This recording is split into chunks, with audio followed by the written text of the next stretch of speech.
Hi everyone. I'm going to talk a little bit about a major weather event in 1985. Um, the night of thunderstorms was the 25th of July to the 26th of July, July 1985.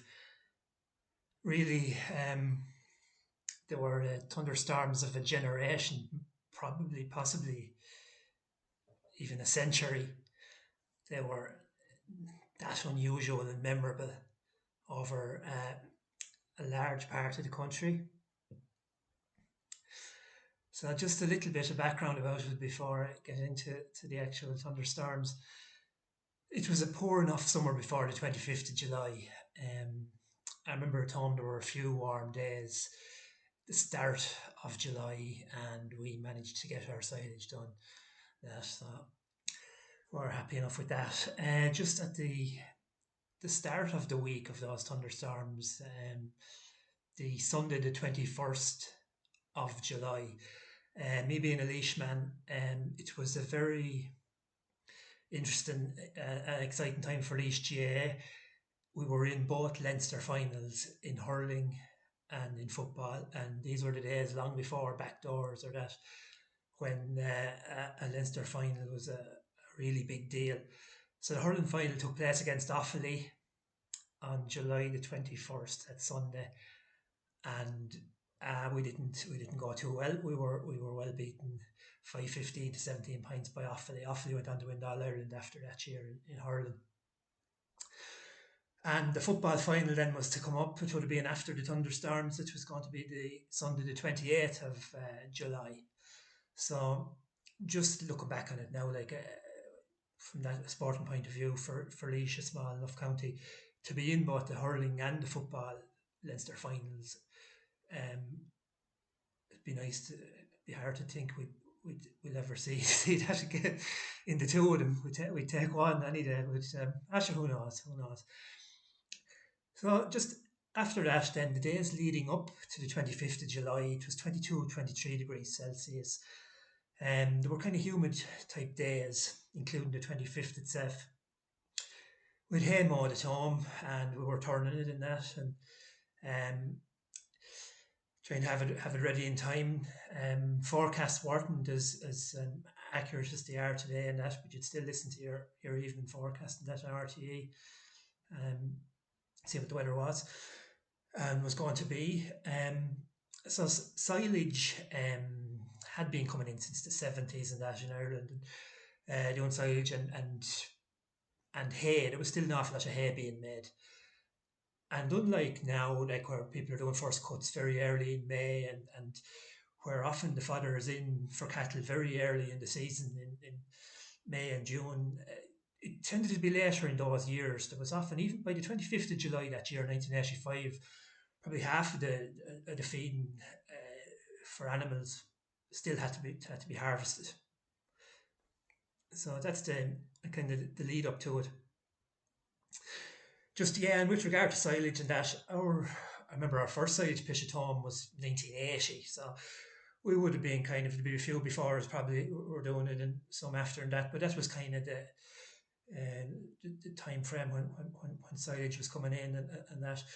Um, the hay at the time it was square bales more so than round bales. The round bales came in a little bit later into the 80s and that, but the square bales and you'd be stacking them and the twines, the nuts out and down when you'd be putting them together and that. And there was still tram in the hay as well. That's making it into the big trams and that.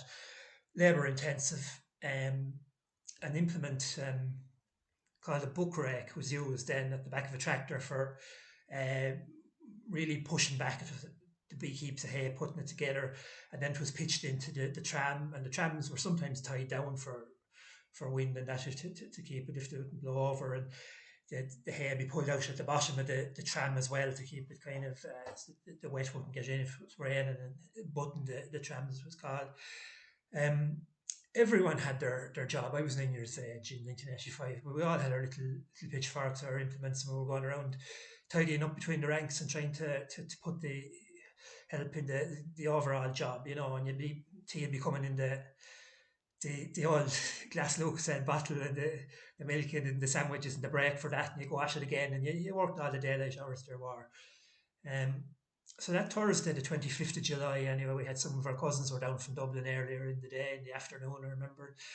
As they were leaving, kind of the rumbles were starting around 7 p.m. ish at home and that. Um, so we didn't know what was in store for us really. So it went on by half nine, the 25th of July, the evens were starting to pull in. The light was fading and the storm was really kicking in then. There was a lot of serious fork and chain lighting. And I remember looking at the sheds a couple of hundred yards away, and the lightning was flashing off the roofs of the sheds. And it was fairly spectacular um, fireworks, to put it one way. That that evening at half nine onwards, you know. Um, so most of the thunder and lightning, like as we got towards midnight and that, it felt like it was directly overhead. There was an old rule that you count 5 seconds after a flash of lightning, and when you count to 5 seconds, if thunder came, then 5 seconds equated to a mile away was where the lightning had struck. But we were only getting to 1 and 2 seconds, and after the lightning flash and the thunder was hitting, so it's fairly it was really severe, very very severe. Now I had memories of thunderstorms in July 1983 when I was 7, and it was a very thundery month, but there was nothing as intense as this particular storm.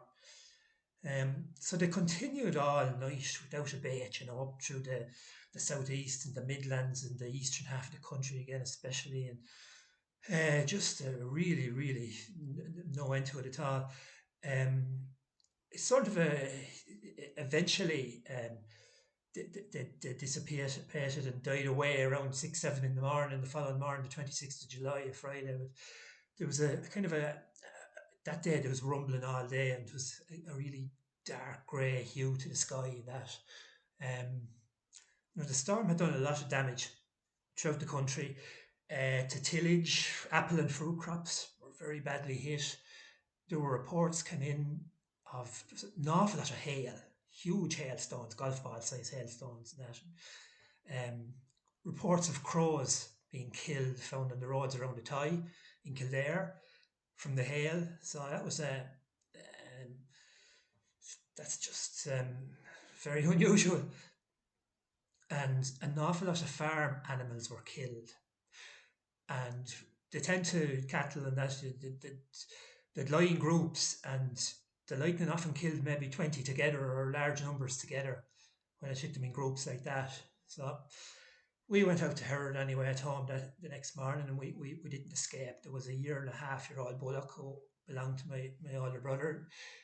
He there was this singeing smell, the burning smell. He was hit by lightning, and he had to, it was organised, had to be took away to a knacker's yard and that anyway. So that was a direct kind of a hit, or direct loss anyway at home from the storms. Now across 3 miles across the border in Cowan, County Kilkenny, um, there was 50 millimetres of rain fell, kind of an 80 an hour period, starting with the 8 or 9 o'clock that night of the 25th of July, and on into the next day. Now 29 millimetres, that's 4 millimetres over an inch, fell in one 30-minute period. Now that's serious intensity following that. So we were in that kind of direct line where the storms were coming up as well. The Ridge of Leinster, as they call it, the Eastern Ridge of Leinster, like, and it wouldn't be the Eastern Ridge of Leinster, but the Ridge of Leinster on up through Carlow, Kilkenny, and Laois, and the Castlecorn Plateau, and that we were on that area, so we would have received similar rainfall that night in intensity. So when you get over an inch in 30 minutes, it's pretty intense, serious stuff. And naturally, an awful lot of electricity went all over the country. So our electricity was gone that Thursday night, early enough in the storm. So from Thursday evening until Sunday evening, the 28th of July, Came back around 10 p.m. and the electricity, we just came back in time for Enda Collar, and if anybody remembers him of the Galway footballer in the 60s, and he used to be on the Sunday game, he was doing analysis of the football Leinster final between Dublin and Laois. So we didn't get to see the clips of the game, but we got to see the analysis. That day, we listened to that Leinster final, the football Leinster final on the radio. And Laois had a few senior players at the time that were in America. They came home the following later that year when Laois won the league in '86. But we were down. We played quite well. It was a wet day in Croke Park, and we were just down a point, 4 points to three at half time. And Dublin pulled away a little bit, 10 points to four in the second half.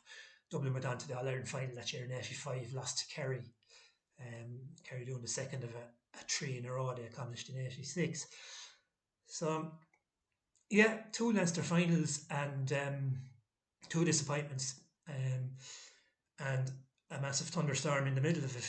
So that was that week. So uh, August then was a very messy, a wet month. It was poor weather, really poor weather.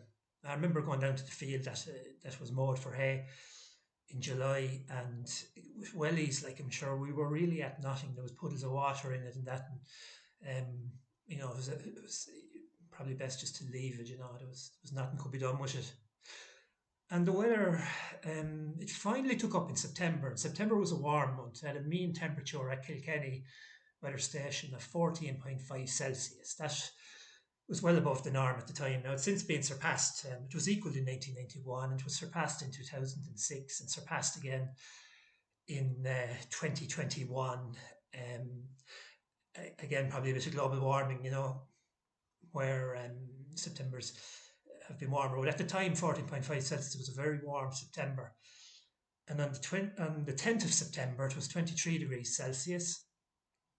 And we bailed up that field that had been mowed on the 22nd of July, which would have been very poor quality hay, and there wasn't a whole lot of it.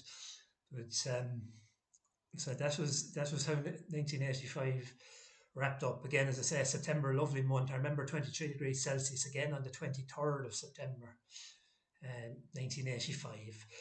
So that's a little synopsis of my memories of the thunderstorm of the 25th, 26th of July, 1985. It's something an awful lot of people remember. It really was as I said before, it could be the thunderstorms of the century, really, of that year. I don't remember anything like it since. Um, I remember thunder and lightning in Dublin when I was living there. 24th, 25th, 26th of August. There was about a day of it in 2000, but it wasn't of the same intensity as that. The striking, the lightning that didn't seem to be as overhead.